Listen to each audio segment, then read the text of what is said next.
സംസ്ഥാനത്ത് അതിശക്തമായ മഴ തുടരുന്നു. 9 ജില്ലകളിലെ വിദ്യാഭ്യാസ സ്ഥാപനങ്ങൾക്ക് നാളെ അവധി പ്രഖ്യാപിച്ചു.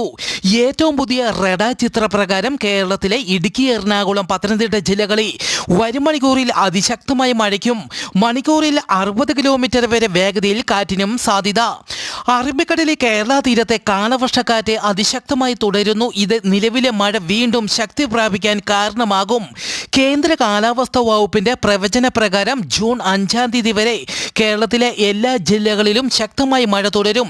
ജൂൺ 6 മുതൽ 12-ാം തീയതി വരെ മഴയ്ക്ക് നേരിയ ശമനം ലഭിക്കാം. നാളെ ഇടുക്കി, കണ്ണൂർ, കാസർഗോഡ് ജില്ലകളിൽ റെഡ് അലർട്ടും മറ്റെല്ലാ ജില്ലകളിലും ഓറഞ്ച് അലർട്ടും പ്രഖ്യാപിച്ചു. നാളെ 9 ജില്ലകളിലെ വിദ്യാഭ്യാസ സ്ഥാപനങ്ങൾക്ക് അവധി പ്രഖ്യാപിച്ചു.